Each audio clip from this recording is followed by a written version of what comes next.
آج کی جو آیتیں پڑھی گئی اس میں اللہ رب العزت نے توحید، کیونکہ قرآن کا اصل مقصد جو ہے اللہ سے جوڑنا ہے. قرآن کا اصل مقصد کیا ہے؟ اللہ کا کلام ہے، تو یہ انسانوں کو اللہ سے جوڑنا اصل مقصد یہ ہے اس کا توحید. اس لیے جگہ جگہ اللہ تعالیٰ پھر بہت سارے الگ الگ مسئلے بیان کرتے ہیں، پھر اس کے بعد جو مین مسئلہ ہے اللہ تعالیٰ اس کی طرف واپس آ جاتے ہیں. مین مسئلہ کیا ہے؟ اللہ کی عظمت، اللہ کا ایک ہونا، اللہ کی توحید، اللہ کی صفات. اللہ تعالیٰ اس چیز کی طرف واپس پڑتے ہیں. تو پیچھے بہت سارے مسئلے مسائل اللہ تعالیٰ نے بیان کیے، شیطان سے بچنے کے لیے، شیطان کی چیزیں اور بہت سارے مسئلے مسائل، مرنے کے بعد دوبارہ زندہ ہونا ہے، یہ چیزیں بیان کی. اب دوبارہ اللہ تعالیٰ توحید کی طرف آ رہے ہیں. تو یہاں پر توحید کی 3 دلیلیں دی ہے اللہ تعالیٰ نے. توحید کی کتنی دلیلیں دی ہیں؟ 3 دلیلیں. پہلی دلیل ہے برہان ربوبیت. برہان یعنی اپنے اللہ تعالیٰ پالنے والے ہیں، رب ہیں، اس سے اللہ تعالیٰ نے اپنے ایک ہونے کی دلیل دی ہے. سنیے، ربکم الذی یزجی لکم الفلک فی البحر لتبتغوا من فضلہ انہ کان بکم رحیما. تمہارا رب وہ ہے یزجی لکم الفلک فی البحر، جو سمندر میں تمہاری کشتی کو چلاتا ہے تاکہ تم اس کا فضل تلاش کرو. سمندر میں کشتیاں چلتی ہیں. پہلے زمانے میں کشتیاں تھی چھوٹی چھوٹی یا بڑی کشتیاں تھی. آج کے زمانے میں تو بڑے بڑے جہاز نکل گئے اور ایسی ایسی چیزیں نکل گئی کہ اپن سوچ بھی نہیں سکتے. اب اندازہ لگاؤ، یہ پانی بہت پتلی چیز ہے. پانی کیسی چیز ہے؟ ہم پیر رکھے تو جمتا کا پیر اس پر ڈوب اندر چل جاتا ہے. بہت پتلی چیز ہے نا، اس کو کہتے ہیں بہنے والی چیز ہے. وہ تو بہت پتلی رقیق مادہ ہے. وہ اس پر پاؤں رکھے گے تو پاؤں جمے گا نہیں. لیکن اندازہ لگائیے کشتی کیسے چلتی ہے اس پر. سبحان اللہ، یہ اللہ کی قدرت ہے. کشتی اور جہاز، آج کل تو جہاز لاکھوں ٹن کے وزن ہوتا ہے ایک ایک جہاز کا. اتنے بڑے بڑے جہاز بنا رہے ہیں لوگ کہ جیسے اس میں ایسا معلوم ہوتا ہے پورا شہر ہے. یوٹیوب پر ایک مرتبہ دیکھ لینا، ایمان تازہ کرنے کی نیت سے. کس نیت سے؟ ہاں، کتنے بڑے بڑے جہاز ہیں، سمندری جہاز. سمندر کے اتنے بڑے بڑے 16 منزلہ، اتنے منزلہ 16 منزلہ بلڈنگ رہتی نا، ایسا 16 منزلے کا جہاز آ گیا. 10 منزلہ، 8 منزلہ، 5 منزلہ، ایسا معلوم ہوتا پورا شہر ہے ایک چھوٹا. اس میں ہوٹلیں رہتی، اس میں بڑی بڑی دکانیں رہتی، شاپنگ مالز رہتے. بعض ایسے جہاز ہیں سمندر کے کہ اس کے اندر ایروپلین کا اڈا رہتا، ہوائی اڈا. اتنے بڑے بڑے جہاز ہیں. اب بتاؤ، اتنا لاکھوں ٹن وزن خود جہاز کا، جہاز کے اندر پورا لوہا استعمال ہوتا، لکڑیاں، تو اس کا وزن کتنا ہے؟ پھر اندر ایک جہاز میں 2000 آدمی بیٹھ سکتے، 6000، 5000، 3000 آدمیوں کا کتنا وزن ہوگا؟ اتنا سارا وزن وہ پانی پہ چل رہا ہے. بولو کس کے حکم سے؟ اللہ. سبحان اللہ. یہ اللہ تعالیٰ کہہ رہے ہیں، یہ اللہ کی طاقت ہے. اللہ تعالیٰ ہوا کو ایسے چلا، ہوا کے ذریعے سے. یزجی لکم الفلک فی البحر، تمہارا رب ہے جو تمہاری کشتی کو سمندر میں ہوا کے ذریعے سے چلاتا ہے.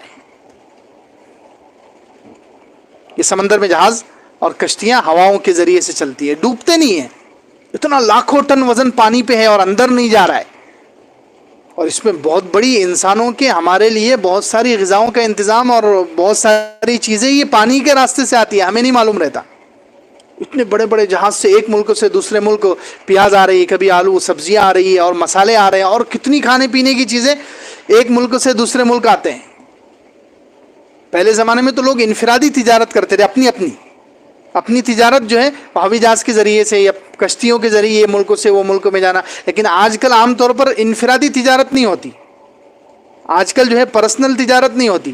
وہ ملک ایک حکومت دوسری حکومت سے، ایک گورنمنٹ دوسری گورنمنٹ سے تجارت کرتی ہے.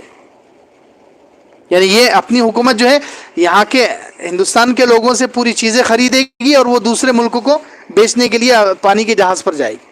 اب کتنی لاکھوں ٹن چیزیں ہوتی ہیں، ان کا وزن کتنا ہوتا ہے،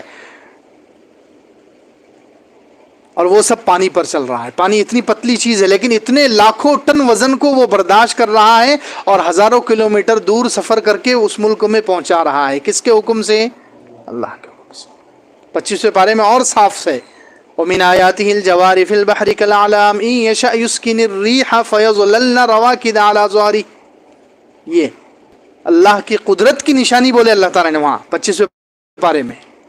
اللہ کی قدرت کی ایک نشانی یہ ہے کہ بڑے بڑے جہاز سمندر میں چلتے ہیں. اگر اللہ چاہے ان یشا یسکن الریح، ہوا کو روک دے تو یہ پورے جام ہو جائیں، پورے جہاز اور کشتیاں ایک قدم بھی پھر آگے نہیں بڑھ سکتی. یہ اللہ تعالیٰ ہوا چلاتے رہتے ہیں تو ہوا کے دوش پر اور پانی کے اوپر وہ کشتیاں پار ہوتی رہتی ہیں. اگر ہوا رک جائے، ہوا ناموافق ہو جائے تو پھر کشتی بھنور میں چلی جاتی ہے اور ڈوب جاتی. تو یہ اللہ کے رب ہونے کی دلیل ہے. اللہ تعالیٰ بہت مہربان ہے. تو انسانوں کو تجارت کرنے کا موقع دے رہا ہے. یہ ملک سے وہ ملک مال جا رہا ہے، وہ ملک سے اس ملک میں آ رہا ہے. یہ سارے امپورٹ اور ایکسپورٹ کے کاروبار چل رہے ہیں. یہ سب اللہ تعالیٰ اپنی قدرت کی، اپنے رب ہونے کی، اپنی توحید کی ایک علامت بیان کر رہے ہیں. ربکم الذی یزجی لکم الفلک فی البحر تبتغوا من فضلہ، تمہارا رب ہی ہے وہ جو تمہاری کشتی کو سمندر میں چلاتا ہے. لتبتغوا من فضلہ، تاکہ تم اس کا فضل یعنی روزی تلاش کرو. یہ روزی ہے نا، یہاں سے وہ ملک میں مال جا رہا ہے، یہ ملک والوں کا وہ ملک والوں میں، وہ ملک والوں کا ادھر آ رہا ہے، وہ سب کو روزی مل رہی ہے. کتنے سارے لوگوں کو روزی مل رہی ہے اس میں. اللہ تعالیٰ اگر ان کو غرق کرنا چاہے، اللہ تعالیٰ اگر جہاز کو اللہ تعالیٰ ٹکڑے کر سکتا ہے، ڈبا سکتا ہے، انسانوں کو موت کے منہ میں ڈال سکتا ہے. لیکن انہ کان بکم رحیما، وہ تمہارے ساتھ بہت رحم کرنے والا ہے. اس کو معلوم ہے کہ تم لوگ کتنے گناہ کر رہے ہو، میں گناہ ہو رہے ہیں. سمندر کے کنارے عیاشی کے اڈے ہیں، جو سمندر کے کنارے کی جگہ ہے، گوا ہے، اور یہاں ہندوستان میں بھی کتنی جگہ ہے، بمبئی میں ہے، اور پاکستان میں کراچی میں، اور دنیا میں کتنی جگہ. خاص آج کل سمندر کے کنارے کی جو جگہ ہے وہاں کی عبادت میں علماء نے لکھا ہے وہاں کی عبادت کی تاثیر ہی کچھ اور رہتی ہے. وہاں انسان بہت جلدی روحانی اعتبار سے ترقی کرتا ہے پانی کے کنارے پہ اگر وہ عبادت کرے. لیکن اللہ معاف کرے، جتنے پانی کے کنارے وہ سب گناہوں سے بھر دیے گئے، گناہوں کے اڈے بن گئے. جتنے سمندر کے کنارے ہیں، پانی کے کنارے، وہاں لوگ خاص عیاشی کے لیے جاتے ہیں، گناہ کے لیے، لیکن وہ بچ کر واپس آ جاتے ہیں. کیوں؟ اللہ رحیم ہے، اللہ بہت معاف والا ہے، اللہ رحم کرنے والا ہے، اس لیے بچ کر. ورنہ اللہ تعالیٰ اگر پانی کو چھوڑ دے تو کون بچے گا؟ پانی کی اگر لہر آ جائے، یا سمندر میں اگر زلزلہ آ جائے، سمندر میں سونامی طوفان آ جائے اور پانی کی لہریں، تو وہ تو شہروں کو اللہ تعالیٰ منٹوں میں، پوری زمین کو اللہ تعالیٰ ہلاک کر سکتے ہیں، پوری زمین کو پانی سے بھر سکتے ہیں. ابھی دیکھو کراچی میں اور پاکستان میں کیا ہو رہا ہے، آدھا پاکستان ڈوبا ہوا ہے ابھی فی الحال اسی وقت. خبریں سنے کہ نہیں سنے؟ پانی کا طوفان آ گیا، سیلاب آ گیا، آدھے سے زیادہ پاکستان ابھی ڈوبا ہوا ہے، دیہات، اور کیسے کیسے کیا بری حالت ہے. اللہ اکبر، اللہ اکبر. اللہ تعالیٰ اگر ایسا ہر ملک میں، وہ صرف پاکستان کیا، ہر ملک میں اللہ تعالیٰ ایسا پانی چھوڑ سکتے ہیں. اللہ کے لیے کیا مشکل ہے، لیکن نہیں چھوڑ رہا ہے. انہ کان بکم رحیما، کہ وہ تمہارے ساتھ بہت رحم کرنے والا ہے، رحم کرتا ہے اللہ تعالیٰ. اتنے گناہوں کو دیکھ کر بھی وہ راستہ دے دیتا ہے. وہ سمندروں میں بڑے بڑے جہاز چلنے دے رہا ہے، وہ کشتیاں چلنے دے رہا ہے، مال ادھر جانا ہے اللہ تعالیٰ جانے دے رہا ہے. کیوں؟ اللہ تعالیٰ رحیم ہے. تو پہلی دلیل ہو گئی برہان ربوبیت، اللہ کے رب ہونے کی. برہان بولتے ہیں دلیل کو. رب ہونے سے اللہ تعالیٰ نے اپنی دلیل دی ہے ایک ہونے کی، کہ یہ سمندر میں کشتیاں چلنا اور بڑے بڑے سمندری جہازوں کا چلنا اور ایک ملک سے دوسرے ملک میں جانا اتنے خطرناک پانی پر، یہ صرف اللہ رب العزت کے فضل سے ہے، یہ اللہ کے حکم سے ہو رہا ہے سب. ورنہ انسان کے میں نہیں ہے کہ وہ سمندر میں سفر کرے یا پانی میں اتنا وزن ٹھہرا سکے. اتنا لاکھوں ٹن کا جہاز ہے، وہ پانی کی جیسی پتلی چیز پر وہ ٹھہرا ہوا ہے اور چل رہا ہے اور اتنا لمبا سفر کر رہا ہے، اور یہ مال یہ ملک سے وہ ملک پہنچا رہا ہے.